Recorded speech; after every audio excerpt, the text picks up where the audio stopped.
tous et bienvenue sur la chaîne Hélios Guidance. Je vous propose le tirage de l'année 2025 pour les Verseaux. Alors cette année va être marquée par une volonté féroce de faire bouger les choses concrètement dans votre vie. Il ne sera pas temps de se poser 1000 questions, de faire de l'intériorisation, du travail personnel. Vous êtes dans l'action, dans la prise de pouvoir sur votre vie et vous allez concrétiser pas mal de choses. Vous allez voir qu'il y aura quelques pièges à éviter, pardon, et quelques conseils à suivre. Je vous laisse découvrir tout ça, mais avant, vous savez bien qu'il est nécessaire et important pour la chaîne de vous abonner si vous ne l'êtes pas encore. C'est ainsi que la chaîne grandit et c'est une façon pour vous de m'encourager à continuer à vous proposer ces guidances annuelles, mensuelles, sentimentales et générales. Donc, merci infiniment de vous abonner, de liker, partager, commenter également ces vidéos. Même un simple petit emoji dans les commentaires m'encourage et participe au référencement de la vidéo. Donc, merci infiniment à tous ceux qui le feront. Je vous souhaite une belle année 2025 et je vous laisse découvrir votre guidance.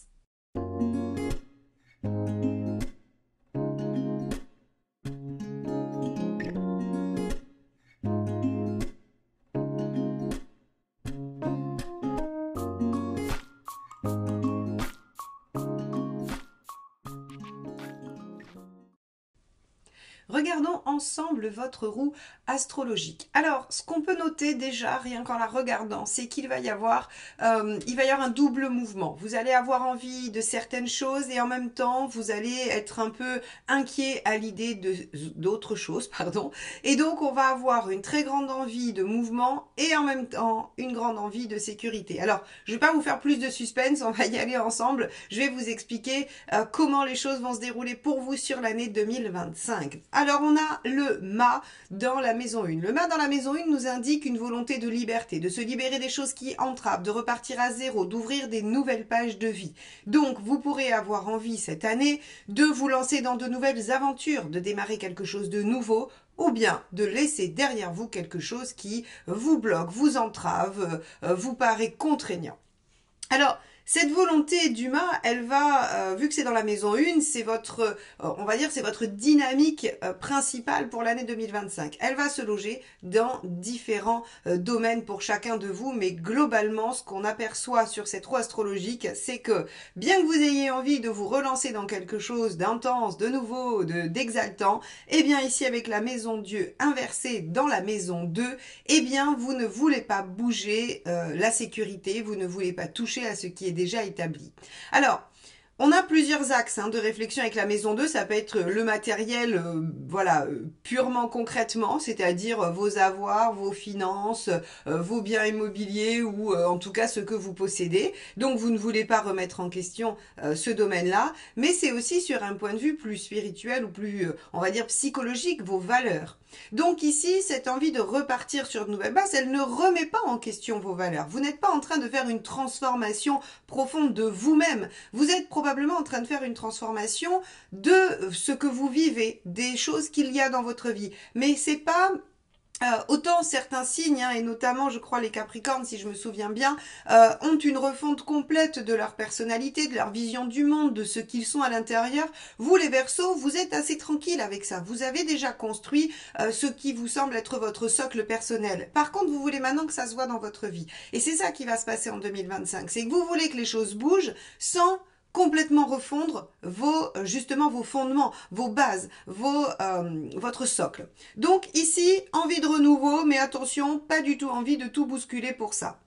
Alors dans la maison 3, qui est, on va dire, vos connaissances, les clients si vous en avez, vos patients si vous êtes thérapeute, vos voisins, vos frères et vos sœurs, les relations quotidiennes. Avec le jugement inversé, il va y avoir du nouveau. Le jugement inversé, il vient innover dans ce domaine-là. Donc vous pourriez par exemple atteindre une nouvelle clientèle si vous changez d'activité professionnelle, vous pourriez avoir de nouveaux collègues si vous changez de boulot, vous pourriez avoir de nouveaux voisins si vous déménagez. En tout cas, on a quelque chose qui vient s'ouvrir dans ce domaine de la maison 3. C'est aussi la maison de la communication et des apprentissages. Alors, qu'est-ce qui pourrait se passer dans cette maison avec un jugement inversé? Eh bien, vous pourriez vous lancer dans une nouvelle formation. Vous pourriez aussi dialoguer, communiquer différemment. Vous pourriez essayer une nouvelle méthode. On pourrait imaginer que vous vous êtes formé à la communication non violente et que vous essayez d'œuvrer avec ça maintenant dans vos relations. C'est un exemple, ça ne sera pas le cas effectivement de tous les Verseaux. Quoi qu'il en soit, on a dans ce domaine-là de nouveaux apprentissages, des petits déplacements vers de nouveaux endroits. Hein. Par exemple, admettons, vous trouvez un nouvel endroit, ou en tout cas vous travaillez un nouvel... Oh, je vais y arriver. Hein, vous trouvez un nouvel emploi, voilà. Et donc vous travaillez à un endroit différent, et bien vous ferez des trajets nouveaux. Hein, vous allez découvrir des endroits différents. Donc on a vraiment dans cette sphère de la nouveauté. On a avec la maison 4, le monde, l'envie d'ouvrir son foyer. On a envie de se sentir épanoui, d'avoir du monde autour de soi. Donc vous avez probablement envie de nouer des liens avec ces nouvelles personnes. Vous avez envie que les choses soient comment dire, nourrissante. Vous avez envie que tout ce qui se passe dans votre vie vous apporte un sentiment d'épanouissement. Alors bien sûr, tout le monde voudrait ça, mais vous, avec ce mât et ce monde ici, dans la maison 1 et dans la maison 4, on a vraiment l'impression que vous allez œuvrer dans ce sens. Vous n'êtes pas attentiste, vous n'êtes pas en train de vous dire j'aimerais que. Vous êtes en train de faire en sorte que ce qui se produit chez vous ou avec vous soit exaltant, passionnant, enrichissant et qu'il y ait beaucoup de monde. Alors, les Verseaux, vous êtes en général assez électron libre, alors j'allais dire individualiste, pas du tout. Non, parce qu'au contraire, vous êtes quand même tourné vers l'humain, mais vous aimez que chacun ait sa propre liberté. Et bien là, j'ai l'impression que vous avez envie de tester de nouvelles façons de faire, vous avez envie de tester une nouvelle vision du monde, et vous avez envie d'emmener beaucoup de gens avec vous. Mais attention, vous pourriez vous rendre dépendant de ces relations. Hein. C'est pour ça que je dis ça ici, parce que dans la maison 11, on a le diable. Et dans la maison 11, en fait, ça va être nos rapports au groupe, notre rapport au groupe. Et avec le diable, on pourrait s'enchaîner. Donc ici, vous voulez que votre vie soit ouverte et enrichissante grâce aux gens qui vous entourent. Attention que votre bien-être et votre exaltation ne dépendent pas que de vos relations. Surtout qu'ici, on a dans la maison 5, on a la lune inversée. Alors la maison 5, ça va faire partie de ce que je vous expliquais. Vous savez, je vous ai dit au tout début, il y a deux aspects. On a l'impression que vous avez envie de beaucoup de choses et puis il y en a d'autres qui vous inquiètent. Eh bien, la maison 5 fait partie des choses qui vous inquiètent.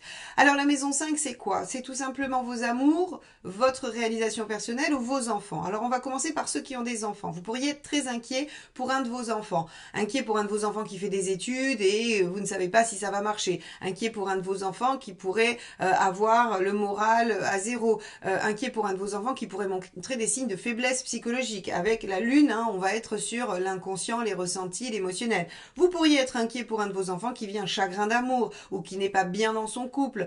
Voilà, en fait, il y a vraiment de l'inquiétude qui pourrait se manifester pour l'un de vos enfants.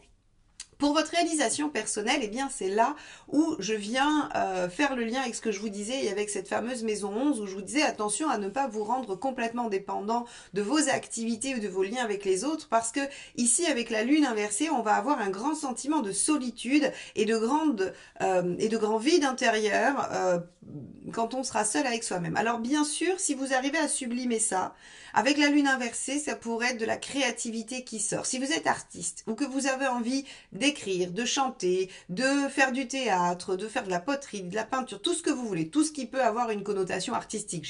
C'est pas une liste exhaustive, hein, il y a le choix. Eh bien, ça va pouvoir se transformer positivement. Or, si vous bloquez ça, eh bien, il va y avoir à l'intérieur de vous, en dehors du monde, hein, et de cette exaltation, de cette énergie extérieure, eh bien, il va y avoir probablement de la tristesse, des doutes et des peurs.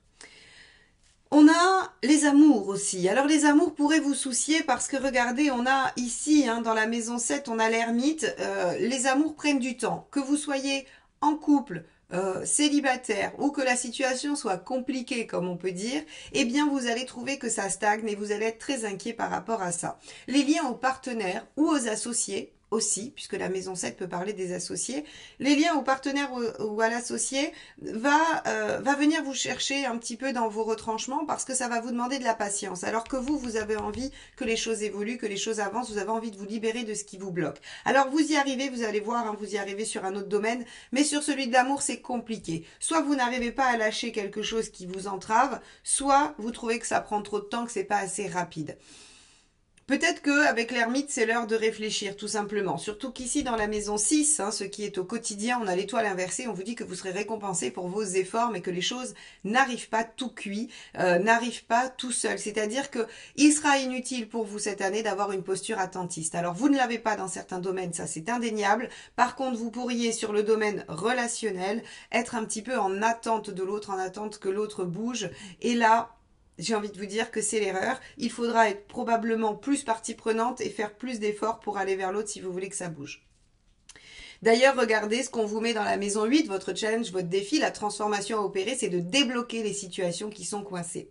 Alors encore une fois, je le répète, vous savez très bien le faire dans certains domaines et vous allez voir qu'on va atteindre la sphère professionnelle extérieure. Vous avez très bien su le faire pour vous-même dans votre foyer, pour votre personne, votre vie intérieure. Par contre, effectivement, on va vous demander de le faire peut-être pour les amours, ou en tout cas les amours. Alors, les liens aux personnes qui comptent profondément pour vous, puisque la maison 7, c'est quand même les personnes qui, sans qui on a du mal à vivre.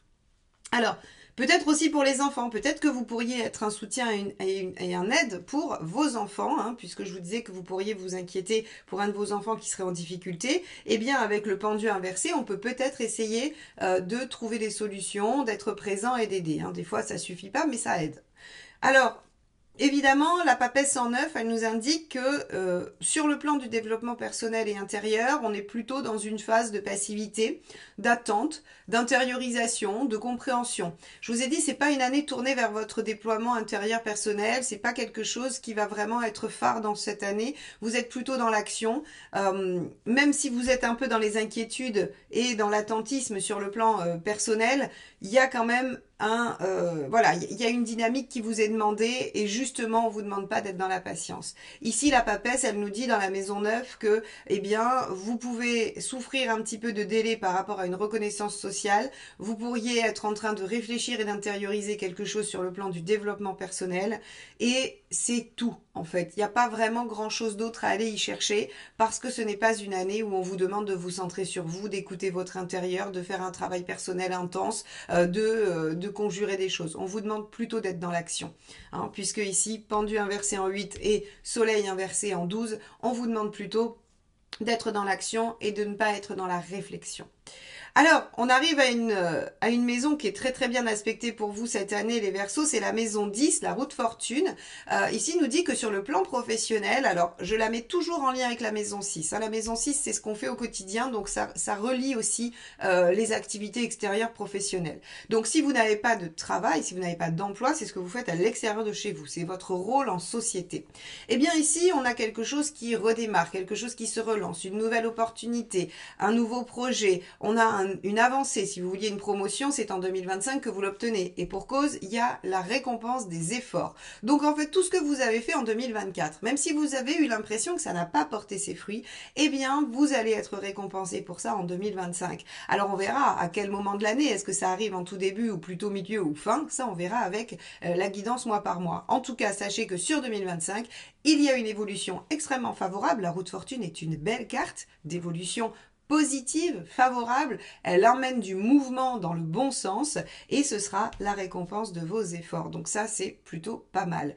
Alors, j'aime bien ici dans la maison 11, on a le diable. Alors, pour certains, la maison 11, c'est comme la maison 2 de la maison 1, c'est-à-dire qu'elle parle aussi de finances en lien avec le travail. Eh bien, vous pourriez avoir une augmentation de salaire ou avoir une activité qui vous rémunère mieux ou qui vous fait gagner mieux. Si par exemple ici vous êtes en indépendant et que vous dépendez d'une clientèle, on voit que vous arrivez à toucher, regardez, on a Monsieur Chat qui vient vous dire bonjour, qui nous met le bazar et repart. Alors, on va tout ranger. Merci pour cette apparition très furtive, Monsieur Chat, et très utile. Alors, j'étais en train de dire que si vous êtes indépendant, eh bien, vous allez avoir une ouverture sur de la nouvelle clientèle. Rappelez-vous, je vous ai dit, jugement inversé, on a du nouveau, des nouvelles personnes dans ce domaine-là. Et donc, ça nous amène à une évolution favorable de votre activité professionnelle et donc une meilleure rémunération.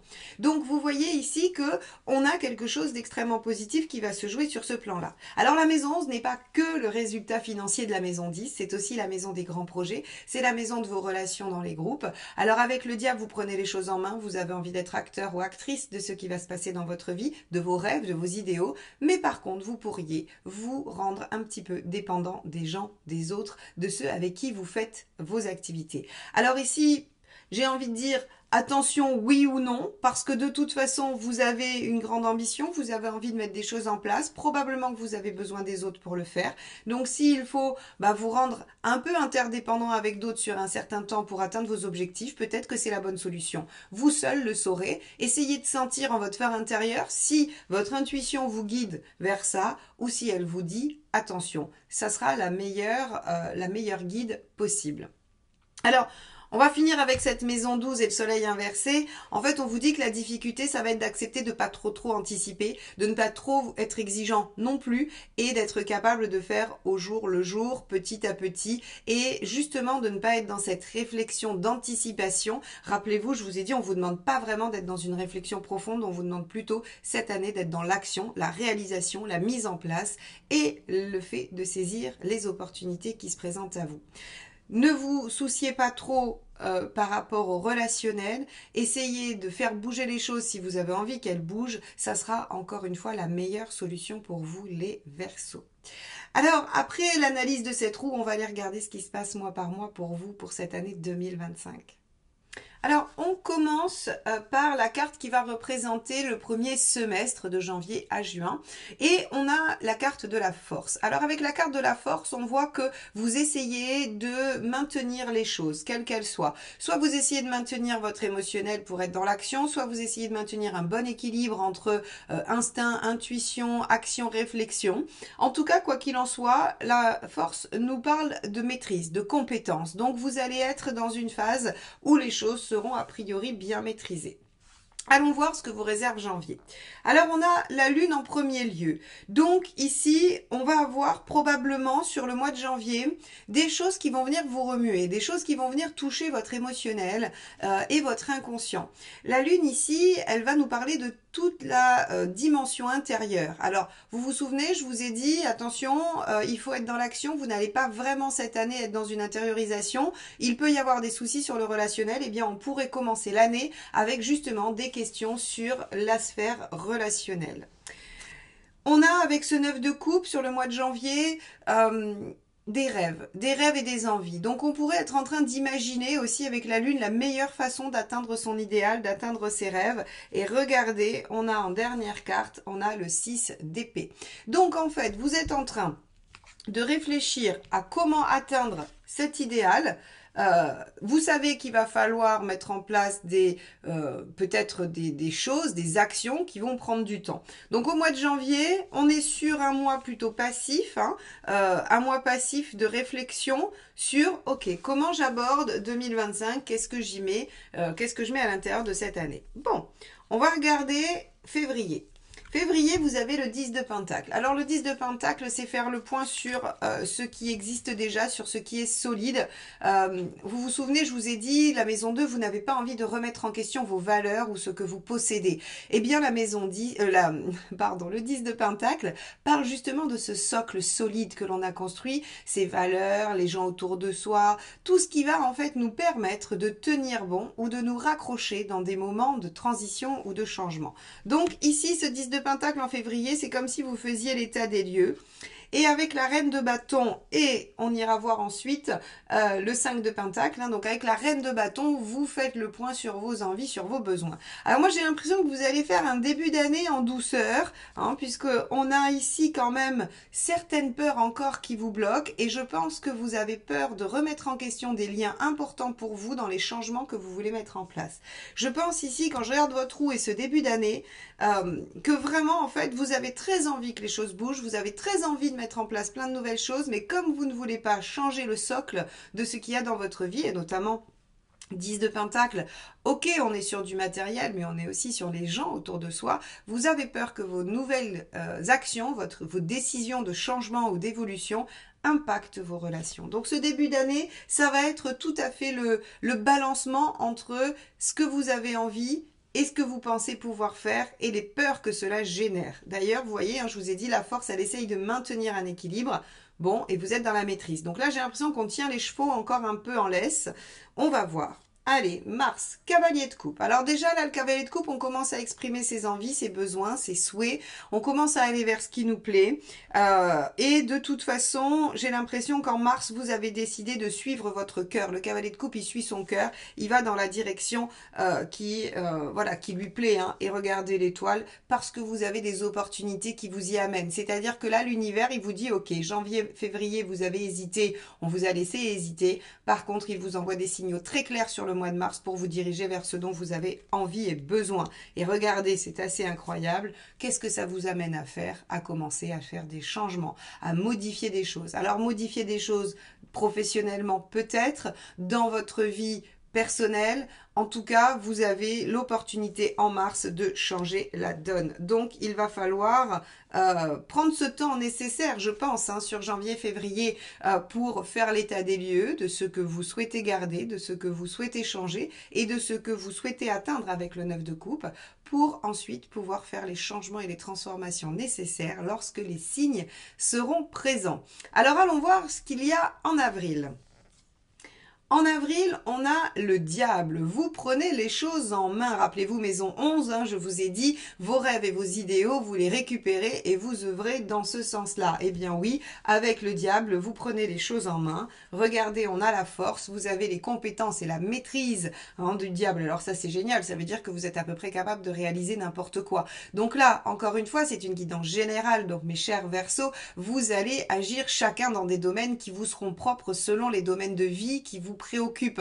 Donc ici, ce qu'on voit et ce que nous dit le tarot, c'est que sur le mois d'avril, vous êtes tout à fait en maîtrise des changements amorcés en mars et que vous gérez ça d'une main de maître.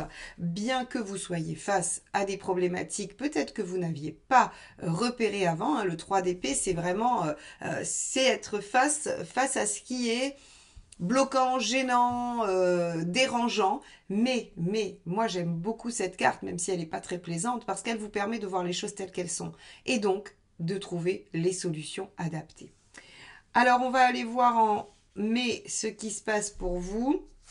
Le 2 de coupe, magnifique. Avec le 2 de coupe, on a du partenariat possible, on a du soutien et de l'aide. Alors ça peut être la vie sentimentale qui va être au devant de la scène et les changements que vous avez amorcés vous permettent de retrouver un équilibre dans la relation que vous vouliez mettre en avant. Vous pouvez trouver des partenaires pour réaliser ce que vous voulez. N'oubliez pas que je vous dis, vous pourriez être un petit peu enchaîné à des gens pour aller vers vos idéaux. Et bien là, sur le mois de mai, on voit que c'est propice de toute façon à toute forme de lien.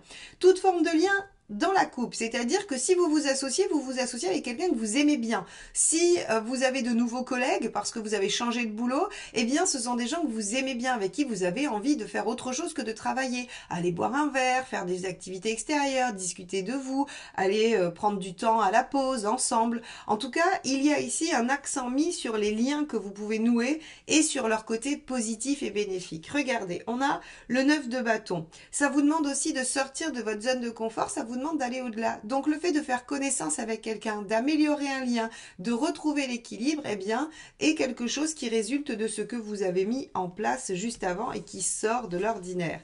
Et sans pour autant, 10 de Pentacle, remettre en question votre sécurité. Vous venez de réussir, les Verseaux, un tour de passe-passe et de force assez chouette, puisque vous avez changé ce que vous vouliez changer pour un résultat qui vous convient, sans pour autant remettre en question la base et le socle. Magnifique! Vous avez fait finalement presque une boucle, alors on va aller voir la suite hein, parce qu'on n'en est qu'au mois de mai, mais déjà vous avez solutionné pas mal de choses sur le plan relationnel, sur le plan de vos liens avec les autres. Alors qu'est-ce qui se passe sur le mois de juin ? Valet de coupe. Ah, le valet de coupe, il a de nouvelles envies, il a de nouveaux besoins. Alors il est un peu trop tout feu tout flamme, notre valet de coupe, parce que il s'emballe très vite. Alors vous pourriez vous dire génial, tout va bien, tout est pour le mieux dans le meilleur des mondes, j'ai réussi et vous dire que bah voilà, il n'y a plus rien à faire, vous avez atteint l'idéal et c'est parfait, il va vous rester plus qu'à en profiter. Et puis c'est tout, le reste de l'année ne sera que voilà que continuité agréable. Ok, donc vous êtes dans cette dynamique en juin. Regardez, le jugement, vous vous sentez renaître. Vous avez l'impression que vous avez vraiment changé ce qu'il y avait à changer et que votre vie vous convient. Donc on est sur une renaissance et on est avec le 6 de Pentacle sur de l'équilibre. Alors, je ne vais pas du tout casser votre joie hein, sur ce mois de juin. Je pense que vous profitez réellement de ce que vous avez mis en place. Vous vous souvenez du monde dans la maison 4 où je vous dis vous allez avoir besoin de vous sentir vraiment en harmonie, dans la réalisation. Eh bien, en fait, vous l'obtenez sur le mois de juin. Déjà, sur le mois de mai, c'est pas mal et sur le mois de juin aussi. Donc, vous avez un printemps qui se passe plutôt bien où vous vous sentez en paix dans ce que vous avez mis en place et il n'y a pas de souci particulier. Alors, on va laisser mai et juin tranquille, profitez, soyez dans la contemplation de ce que vous avez mis en place, de ce que vous avez réalisé. Soyez fiers de vous, vous avez bien raison. Je n'ai pas d'ombre au tableau sur ces 2 mois. Parfait. Et peut-être que ce valet de coupe, finalement, il ne déploie qu'un potentiel et qu'il n'est pas dans l'illusion. Je n'ai aucune autre carte d'illusion sur ces 2 mois, donc peut-être qu'effectivement, la fin de 2025 ne sera qu'une continuité douce de ce que vous avez réussi à mettre en place. Et ça, on va aller le voir tout de suite. Alors mes chers Verseaux, sur ce deuxième semestre, eh bien vous allez encore être dans la maîtrise des choses. On a l'équivalent à cette carte, c'est l'équivalent de la force dans ce magnifique jeu qui est l'éphémère d'Arthur Wang. Si vous voulez vous le procurer, je le trouve superbe. Alors là vous n'en avez qu'une carte, mais je l'utilise régulièrement dans mes guidances. Il est sublime, mais il a renommé toutes les arcades majeures, ce qui nous oblige à les traduire. En fait, voilà. Donc ici on a la force et votre deuxième semestre sera encore sous le signe de la force, donc de la maîtrise, de la compétence et de l'équilibre. Alors que vous réserve le mois de juillet? Eh bien regardez, on a sur ce mois de juillet le magicien, le battleur. Alors il y a quelque chose qui pourrait démarrer, hein, donc ceux qui voulaient rencontrer peut-être l'amour, eh bien peut-être que c'est un mois propice pour ça. Vos actions ont été utiles, rappelez-vous, vous finissez mai et juin positif, satisfait de vous-même, eh bien il se pourrait que ça relance les choses sur le mois de juillet et que vous puissiez encore avoir soit un nouveau démarrage, soit un redémarrage, soit du dynamisme dans ce que vous avez mis en place. Quoi qu'il en soit, cette carte est une carte positive d'action et d'enthousiasme. Alors d'enthousiasme pourquoi? 2 de denier. Le 2 de denier, il se pourrait qu'il y ait un choix à faire, un choix pratique, un choix matériel, un choix d'organisation. Hein. Avec le 2 de denier, on est vraiment sur quelque chose qui semble venir toucher l'organisation quotidienne ou matérielle. Alors rappelez-vous, vous n'avez pas envie d'y toucher. Hein. On avait la maison Dieu inversée dans cette maison 2 qui nous indiquait qu'on ne voulait pas toucher à ce qui était déjà établi et on a déjà eu 2 fois le 10 de Pentacle qui nous indique aussi qu'on a un socle fixe. Alors, évidemment, ça vous met en émotion puisque vous ne voulez pas y toucher. Donc ici, il y a quelque chose de nouveau qui vous fait remettre en question l'ordre établi et ça vous inquiète. Peut-être que vous avez peur que un nouveau projet, une nouvelle proposition vienne mettre à mal le bonheur que vous avez touché en mai et juin.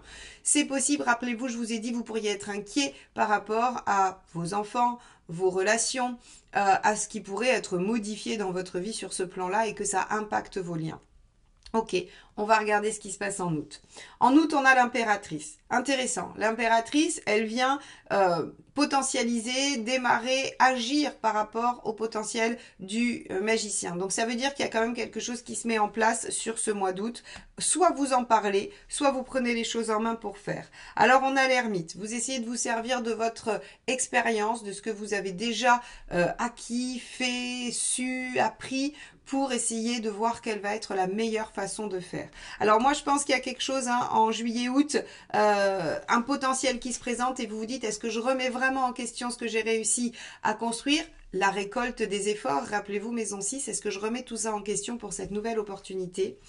Et vous essayez de voir ce que ça peut vous rapporter, quelle pourrait être la récolte. Donc juillet-août, on a quand même une réflexion, tout en démarrant timidement quelque chose, on essaye de voir où ça mène, on pose les jalons, on essaye d'y aller tout doucement, mais en tout cas, on se lance pas dedans comme un V2, on n'y va pas à fond, vous essayez de tâtonner et de trouver le juste équilibre entre saisir une opportunité et ne pas tout remettre en question. Sur le mois de septembre, on a un cavalier de bâton. Donc en fait, effectivement, vous essayez de maintenir une forme de continuité. Le cavalier de bâton, il est vraiment dans cette énergie qu'il diffuse. Il utilise son enthousiasme et son énergie pour atteindre un objectif. Donc il se ménage et il suit en fait. Hein. Il se suit lui-même. Il ne se laisse pas influencer, ce cavalier de bâton. Il peut dialoguer aussi. Hein. Le cavalier de bâton peut être dans le dialogue, dans l'essai de comprendre par le biais de ce que l'autre peut lui dire, quelle est la bonne direction, s'il va, hein, je mets ça en lien avec le 3 de Pentacle, où vous essayez de voir petit à petit, vous tâtonnez pour voir où ça mène. Vous pourriez aussi essayer de comprendre par le biais de conversation ce que ça peut apporter. On a ici le roi de denier. Ok. Roi de denier, vous avez effectivement les compétences, le savoir et la maîtrise. Moi, je mets ça en lien avec la force. J'ai l'impression que sur juillet, août, septembre, vous êtes extrêmement prudent.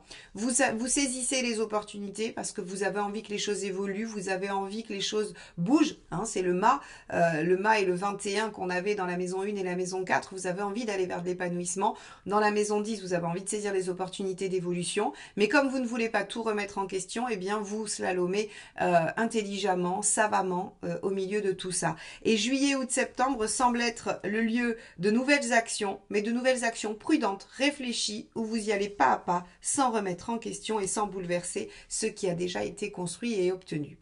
Ça, c'est assez malin de votre part parce que on voit bien que vous avez pris conscience que vous pouviez changer des choses sans forcément tout mettre à bas. Donc ça, c'est plutôt pas mal. Ok. On va regarder ce qui se passe sur le mois d'octobre. Alors sur octobre, on a un 3 d'épée. Ce 3 d'épée, il nous dit que vous êtes au cœur de la problématique. Alors souvent on me dit que je suis trop optimiste de dire que le 3 d'épée c'est la lucidité et que c'est pas la douleur atroce d'avoir été piqué en plein cœur. Pourquoi c'est la lucidité? Alors bien sûr, on pourrait dire ah ben on a eu un malheur et on est triste. En fait, si vous voulez, le 3 d'épée, il ne faut pas oublier que l'épée c'est le mental, d'accord? Et en fait, si vous voulez, il y a un événement qui se produit et qui vous permet de voir les choses telles qu'elles sont. Alors voir la vérité en face, c'est pas toujours agréable. Se rendre compte de ce qu'on n'a pas voulu voir, de la vérité qu'on s'est cachée à soi-même, c'est pas agréable. Donc oui, le 3 d'épée est une carte de souffrance. Mais qu'est-ce qu'elle permet? Elle permet de ne plus justement être dans le déni. Elle permet d'avoir, c'est comme si on vous mettait, vous savez, on dit souvent, on va vous mettre le nez dans, voilà, dans votre, je vais pas aller jusqu'au bout de la phrase, mais en fait c'est ça le 3 d'épée. Mais une fois que vous avez la nature exacte de la problématique, ça permet quoi? Tout simplement de trouver une solution adaptée parce que quand on est dans l'illusion, on va tourner autour du pot, essayer d'adapter des solutions qu'on trouve, mais comme on n'est pas en face du vrai problème, ça solutionne pas. Donc oui, je suis optimiste, peut-être trop quand je vois un 3 d'épée de dire waouh, quelle chance, on va enfin connaître la vraie raison du problème et donc on va pouvoir trouver une solution. Donc en octobre, pardon, vous êtes face à une problématique qui vous permet de comprendre les enjeux et les aboutissants et donc regardez, 5 de coupe, de savoir ce qu'il faut lâcher, de savoir ce qui est utile, ce qui n'est plus. Alors oui, bien sûr, en 5 de coupe, on est triste de lâcher ce qui doit être lâché, mais on sait que ça nous convient plus. C'est vraiment... en fait, si vous voulez, le 5 de coupe, c'est je sais pas vers quoi je vais. Je sais pas si les choix que je vais faire vont m'amener à mieux que ce que j'ai aujourd'hui. Par contre, ce que je sais, c'est que ce que j'ai aujourd'hui ne me convient pas, ne me rend pas heureux ou heureuse. Donc, quand bien même vous ne sauriez pas vers quoi vous allez, vous savez pertinemment que ce que vous avez aujourd'hui n'est pas la bonne chose. Donc ici, on a sur le mois d'octobre la prise de conscience que quelque chose n'est pas satisfaisant et qu'il faut lâcher. Et regardez, on a le diable qui nous dit il faut prendre les choses en main, il faut réagir, il faut aller chercher ce que l'on souhaite et ce que l'on veut. Alors ici, comment je pourrais dire? Eh bien, on a différentes possibilités. Soit c'est dans le relationnel et vous vous rendez compte qu'une relation n'est pas ce qu'elle doit être pour vous et donc on vous dit mais prenez les choses en main et agissez pour que ça le devienne. Rappelez-vous, on avait un petit peu ce domaine-là. Tout à l'heure, je vous ai dit dans la roue que si vous êtes dans une posture attentiste, que les choses aillent mieux dans un lien, ça ne marchera pas. On vous demandera d'agir. Et peut-être que vous prenez tout simplement conscience que c'est à vous d'agir dans cette situation et qu'il faut abandonner un comportement qui ne convient pas. Ça peut être ça. Vous pourriez aussi être sur le plan professionnel, à vous rendre compte que ce que vous faites ne vous convient pas, qu'il y a une opportunité qui s'est présentée et que vous hésitiez parce que vous avez peur de tout remettre en question, mais qu'il faut accepter de changer des choses et qu'il faut lâcher ce job peut-être pour aller vers autre chose qui sera là pour le coup plus épanouissant. Et on vous dit mais soyez réaliste, prenez les choses en main et lâchez ce qu'il y a à lâcher. Vous voyez, on peut avoir différentes façons de se rendre compte que ce que l'on a dans sa vie en octobre ne convient pas et qu'il faut prendre les choses en main pour aller chercher ce qui convient. Alors, qu'est-ce qui se passe en novembre? Eh bien, on a le roi de Pentacle. Oui, vous avez toutes les compétences, tous les savoirs, tous les outils pour construire ce que vous voulez construire. C'est la force ici. Je vous ai dit, ça parle de compétences de maîtrise. Donc oui, vous avez tout ce qu'il faut pour aller au bout. Regardez l'impératrice et vous le faites. Vous concrétisez, vous réalisez. Hein, l'impératrice, elle est...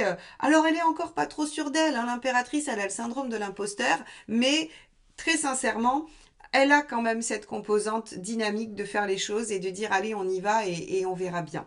Et ici, on a la reine de bâton. Vous savez exactement ce dont vous avez besoin, ce que vous voulez et ce qui vous permettra de vous sentir bien.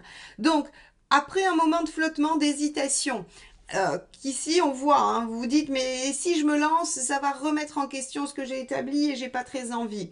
Vous prenez conscience très clairement, le mois d'octobre sera un mois de prise de conscience. Vous prenez conscience que en fait il faut prendre les choses en main. Vous vous mettez en mouvement sur le mois de novembre et regardez, ça c'est magnifique. 10 d'épée sur le mois de décembre, ça veut dire que vous en finissez avec quelque chose qui vous fait souffrir. Ici ce 5 de coupe qui était lié aux 3 d'épée, à la souffrance, hein, à cette découverte, eh bien vous le résolvez sur le mois de décembre par l'action du mois de novembre. Vous êtes 7 de denier dans la récolte de vos efforts, c'est-à-dire que ce que vous avez amorcé vous montre que vous avez eu raison de le faire, et donc vous êtes satisfait d'avoir clôturé quelque chose et d'en récolter les fruits. En revanche, vous allez avoir autour de vous quelques personnes qui vont venir vous demander si vous pensez que c'était vraiment judicieux de faire ça. Alors, le 9 d'épée, moi je vous dis très sincèrement, il faut y être très vigilant. Le 9 d'épée, ce sont les autres qui viennent vous déposer leurs angoisses, alors que vous n'en avez pas à la base. C'est quelqu'un qui vous dit, mais t'es vraiment satisfait de tout ce que tu as réalisé cette année? Tu crois que c'était vraiment ça qu'il fallait faire? Tu n'as pas peur que... Tu ne crois pas que ça va donner ceci ou cela. Donc ce 9 d'épée, moi j'ai envie de vous dire, ne laissez pas venir vous gâcher la joie d'en avoir fini avec quelque chose qui vous faisait souffrir, parce que ce qu'il y a derrière, c'est l'aube d'un nouveau cycle. Derrière un 10 d'épée, bien sûr qu'il y a un peu de tristesse. Un 10 d'épée, c'est une fin, mais une fin qui vous laisse un peu exsangue, où vous dites, voilà, vous y avez perdu quelques plumes, ça c'est sûr. Mais vous avez pris conscience que vous étiez en train d'y laisser des plumes en octobre, et donc que c'était pas la peine d'en laisser plus. Et à côté, on vient vous dire, mais t'es sûr qu'il fallait pas insister un peu? Non, vous seul savez ce qui est bon pour vous. Vous seul pouvez prendre les choses en main. Le diable en maison 11. Vous prenez en main les rênes de votre vie pour aller vers votre idéal et votre but de vie. Donc voilà pour vous mes chers Verseaux, cette année 2025 va vivre des transformations que vous mettez en œuvre. Vous êtes le seul maître à bord. Tout part de vous. Vous ne pouvez rien attendre de l'extérieur, si ce n'est des signes et des opportunités qu'il faudra saisir et déployer avec votre énergie et votre intuition. J'espère que cette guidance vous aura plu, qu'elle vous permettra de traverser 2025 du mieux possible. Merci de m'avoir écouté jusque-là. Très belle année et à très vite. Bye bye.